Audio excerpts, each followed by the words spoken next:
Nagpunta po ako ng Hong Kong dahil po para sa anak ko. Dahil hindi ko kayang ipag-aralin yung mga anak ko. Dahil yung asawa ko wala pong trabaho.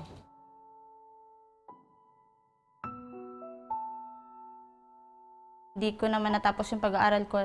Hindi po sapat yung pera. Magtrabaho na lang kasi. Ayoko naman na magdagdag pa sa pahirap. Pag nasa ibang bansa ka, yung sahod mo mas mataas kaysa sa Pinas. Ako po si Dwincel C. Zapata. DH po ako dito sa Hong Kong.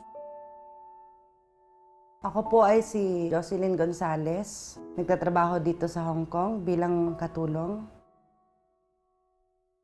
Bilang ko ang mga araw ko po dito para maalala ko yung mga anak ko na iniwan sa Pilipinas, kung ilang taon ko na silang iniwanan. Alam niyo po kung ano yung namimiss ko, yung pagbabanding po namin sa tuwing kakain, na nagkukwentuhan kami. Medyo mabigat po kay mama na umalis ako kahit ayaw niya kasi ako yung parang kanang kamay ba? Kasi basta partner kami sa bahay. Gusto ko lang naman talaga malaman nila kung ano yung hirap. Yung sakripisyo. Hindi po madali na maging DH. Minsan gusto ko nang umuwi. Gusto ko pa rin matupad yung pangarap ko eh.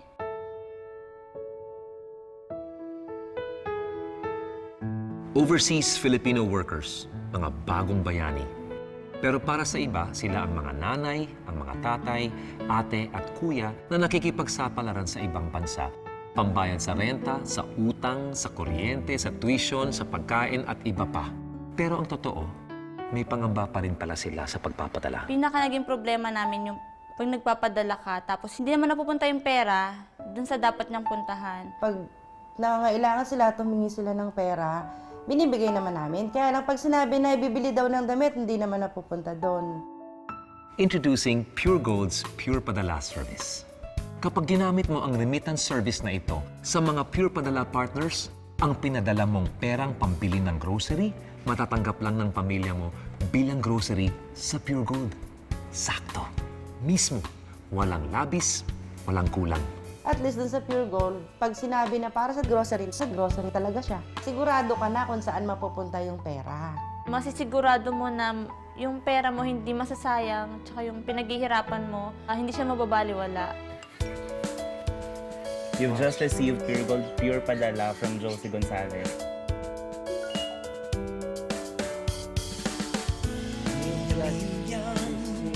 Kilometrong layo ko sa piling nyo.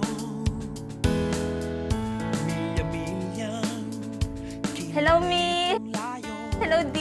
Miss na miss ko na po kayo. Sana kasama niyo po ako dyan sa pag-grocery niyo. I hope na ma-enjoy niyo po itong araw na to. Bilhin niyo na po lahat ng gusto niyong bilhin. Sagot ko na po. Naririnig mo ba mga kamusta ko? Mahal kita. Nararamdaman na ba I love you. I hope to see you very soon, Mama. kapalisan? Nakakarating na ba? Sinong magtatawid ng pangarap? Surprise! April, Atong, Joshua, Mary Rose. Sana nandyan ako. Isipin nyo na lang nakasama nyo ako. Sana lahat ng gawin nyo, lagi nyong isipin, mahal na mahal ko kayong apat na mga anak ko. Pinapangarap magandang buhay na hinihintay. Pinapangarap sama-sama tayong magkakabay. I love you. Oy, ma! Hi! Hello! Hello! Masaya kayo? Masaya, masaya. kami. Very speechless silang lahat.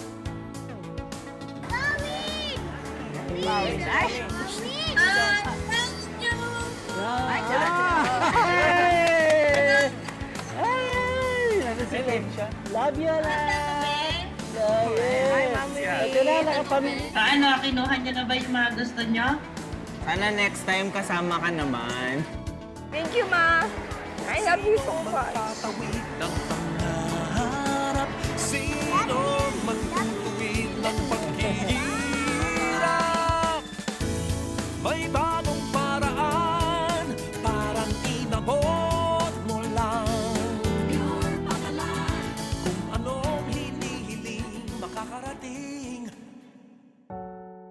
Sa bahay po kasi, may tindahan po kami maliit. Sabi ko sa papa ko, wag na siya mag-tricycle.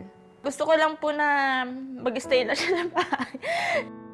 Hi anak, yung lagi mo sinasabi sa akin na hindi na ako magpapasada ng tricycle. Ito na yun.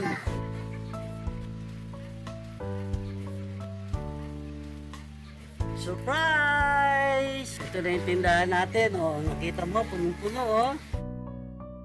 Basta isipin mo lang na mahal ka namin. Sa Pure Gold, Pure Padala, di lang makakarating, malayo pang mararating.